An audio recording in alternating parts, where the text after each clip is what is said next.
nice word from the Vice President, especially when it comes to BBM at saka sa administration. Your reaction? Yes, ma'am. Opo. Ganun din naman sa kanya, ma'am eh. Sumasagot lang naman ako sa kanya. Hindi ako tao na kilala na unang nakikipag-away. Lagi ako ay sumasagot lang. At sinabi ko na yan dati, sabi ko, ano pa bang na-expect natin sa pinsan ni Franz Castro na si Claire Castro? Parang ano lang yan, ma'am, yung parang sinasabi nila sa computer, garbage in, garbage out.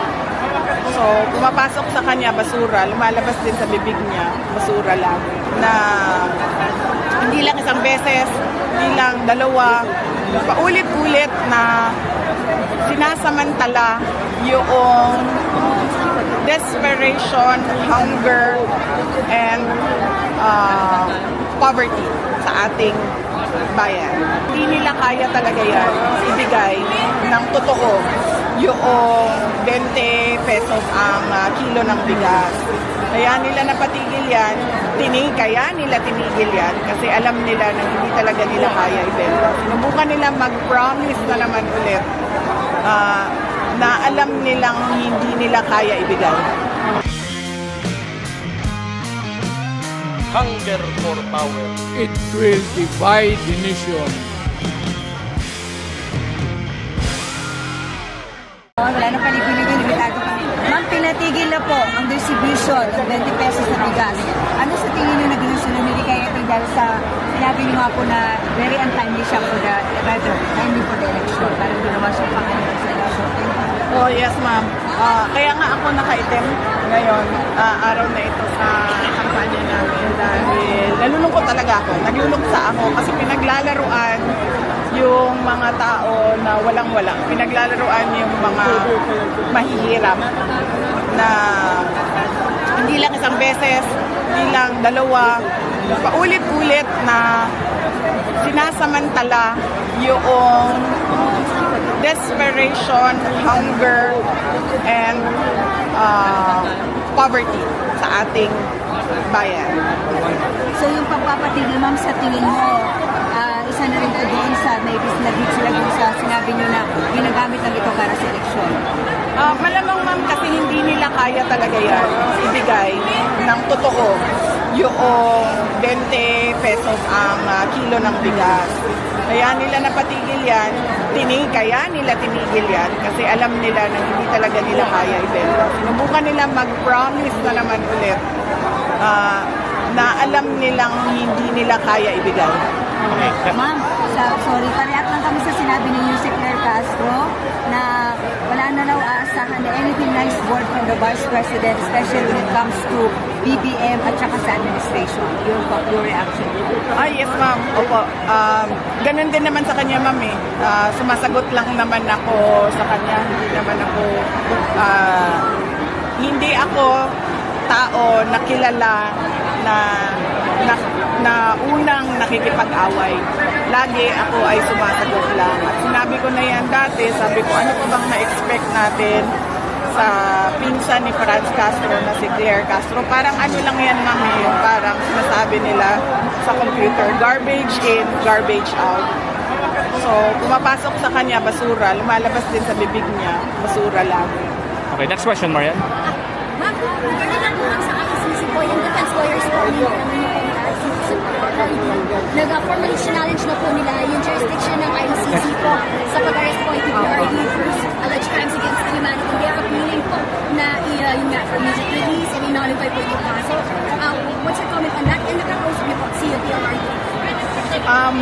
Nagpag-usapan yan noon ilang beses yung jurisdiction issue at ngayon ay nakalagay na officially sa ICC website yung pagbabasura ng kaso dahil sa kawalan ng jurisdiction ng ICC at sa immediate release ni Pangulong Duterte. Ma'am, just Nakakapagpapos niya na rin po sa pag-ibig. Wala pa. Hindi pa siya. Ang huling tawag niya sa akin, ano ba ngayon? Friday. Ang huling tawag niya sa akin, Tuesday. Follow up ko lang po yung Ate Sol, hindi ko po kay Attorney Claire Castro. Una, sinabi na po ni Franz Castro na hindi daw niya ako maghanap sa Attorney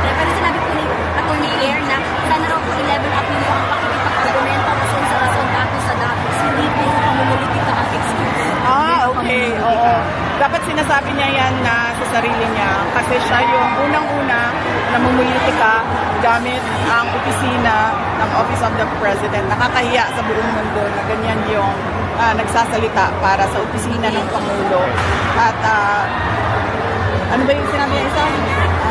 Sana inagalap niya rin po ang pakikipag-argumenta sa resulta po sa Siya din, dapat niya sabihin sa sarili niya, dapat siya pumunta sa harap ng salamin at sabihin niya yan na ngayong araw na ito ay hindi na ako aatake sa mga kalaban ng aking boss at ang sasabihin ko lang ay ang mga ginagawa ng aking boss para sa bayan. Apparently, wala kasing ginagawa yung CBTM para sa ating bayan. Kaya wala din masabi yung tagapagsalita. So sabi ko nga, garbage in, garbage out. Okay. Ma'am, next question. Ma'am, you have a question? VP Sara, what can you tell us about the meeting de avance today led by Kimmer Olaso with your presence here in Zamboanga City? And you also mentioned na dapat pipilangin talaga ang kandidato, lalo na ang kandidat nito among mayroon. At saka hanapin ang kulang sa earth sa taas. Yes ma'am, oo. Kasi narinig ko kanina, tinatanong ko yung mga tao kung magkano natanggap nila sa AKAP. Sabi nila 1,000. Tapos, tinanong ko kung magkano natanggap nila sa AIC, sabi nila 2,000. Wala namang AKAP na 1,000 at AIC na 2,000. Ma'am, kahit saan mo tingnan sa budget at sa DSWD.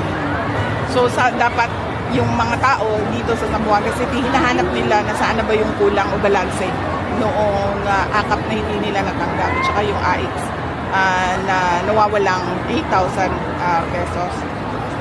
At What can you tell about Team Zamboanga in Zamboanga City? Mention na kailangan pipilangin talaga ang abilidad ng isang kandidato. Opo, hindi ako kandidato ngayong eleksyon na ito, kaya minabuti ko na tumulong sa bayan sa pamamagitan sa pagpapaalala sa ating mga botante, sa ating lahat, kung ano ba yung mga mali natin lagi kapag dumadating ang halalan.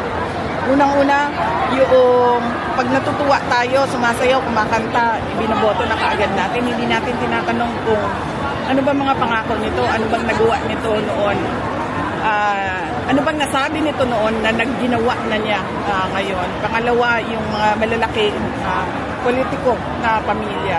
Sabi ko nga, hindi dahil Sara Duterte yung nakatayo dyan, ay automatic ang boto ninyo. Tinatanong ninyo, ano bang abilidad, ano bang kapasidad ng tao na yan. At pangatlo, yung paulit-ulit ma'am na vote buying. Nakailang eleksyon na tayo na tumatanggap ang mga tao ng 100, 200, 500, 1,000. Pero ganito pa rin ang bayan natin. In fact, worse. Mas malala pa yung problema natin ngayon sa illegal na droga, sa kriminalidad, sa kagutuman, ma'am, ng mga tao at sa kahirapan. Next question, Queenie Casimiro, ABS-CBN. your brother's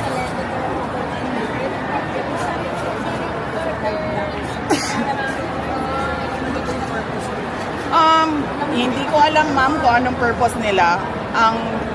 Pwede lang ako manghula kung ano yung purpose nila. Ang purpose nila, ma'am, is maggulo sa election namin sa Davao City.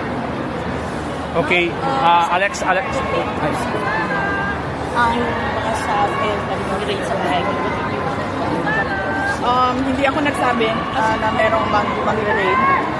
Sabi ko nga, pwede lang ako manghula kung bakit dumating yung mga SAF at mga CIDG personnel. Dahil malapit na ang eleksyon, malamang para manggulo. Okay, sa last Davao question, City. Alex. Times of London. Alex from the Times London. Are you confident, Madam Vice President, you'll get the votes you need in the Senate for the impeachment trial? Are you confident you will get the senators elected you need to help you in the impeachment trial? I've not been thinking about that. I leave it up to the lawyers to prepare for the impeachment. They've been preparing for it since the moment one of the members of the House of Representatives announced that there will be an impeachment, and that was October 2023. So right now, I leave it up to the lawyers. Some commentators are saying that this election is because of the impeachment trial is a fight for your political life, your political survival, because you could be barred. Do you see it that way? No. No. As I said in the stage earlier, I will not talk about my impeachment because people might think that this is about my interest. I told them that you just leave the impeachment to me, and I am at peace. I am at peace whatever the outcome of the impeachment trial will be, whether it be acquitted or guilty. I have already accepted that, the two possibilities. This is about politicians and the administration promising to the people that they will deliver genuine public service. As an example, this is about the 20 pesos per kilo rice that was a promise in 2022 that they remembered yesterday, and now they've forgotten about it one day after. So this is about the hungry, the poor, and the oppressed. Okay, thank Pag you mentioned kayo na po sa stage about this big political catalyst, what are your thoughts po sa pagpapasa ng isang anti-political dynasty? Wala akong problema, ma'am, magpasa ng batas sa anti-political dynasty. Kasi ako man ay galing din sa ganyan na pamilya. At nakikita ko din kung paano nakokontrol yung politika sa buong Pilipinas dahil lang sa tumatakbo na lahat. Ang asawa, ang anak, ang pinsan, ang kapatid, lahat ay tumatakbo. Kahit walang abilidad, walang kapasidad para mamuno. Ma'am, latest sa Davao, yung mga, amidst this mga issue na maguring ng CIDG, saan sa tingin niyo po ito nagbabayan? Yung ibang sinasabi could be from your local weapon. Last question. Davao, although PNP has already denied to send raid for CIDG. Well, sa raid, wala akong information. Pero kung meron mang raid, hindi din ako magtataka dahil nakita naman natin kung paano ang pulis sumasali sa partisan political activity. In fact, pagdating natin sa impeachment, napakita namin lahat ng ginawa ng PNP sa akin with pictures, with witnesses, with evidence na ginagamit ang Philippine National Police sa politika. So, hindi ako magtataka. Mag-raid sila, magtanim sila ng ebidensya dahil meron naman tayong Arnie Teves model na ginawa na nila sa isang kalaban din nila sa politika. Ni-raid, tinaniman, buti na lang merong nakatagong CCTV si Arnie, so nakita niya talaga kung paano ang kawalang hiyaan na ginawa sa kanya. Thank you. What do you say about the problem now at Naiya, nagbala? Ma'am, dagdag na natin yan sa kagutuman, ma'am. Laglag bala at droga. Thank you. Kasi may mga statement ng House leaders, so regarding po doon sa budget po na pinasana po ng puno ng korupsyon, you're saying tama na raw po yung pamumulitika, diversionary tactic daw po. Sagutin na lang daw po yung issue raw po ay confidential funds, yung pagkasta po nila. Naku, hindi issue ang confidential funds dahil nag-file na sila ng impeachment. So wag nila balik-balikan ang confidential funds dahil para sa kanila, that is already a closed issue dahil nag-file na sila ng impeachment. Pero hanggang ngayon, meron pa rin blanco sa mga budget natin na tinatanong doon sa Supreme Court. Meron pa rin question sa paglilipat ng pondo ng PhilHealth. So, dapat sila ang sumagot, dapat ang administrasyon ang sumagot.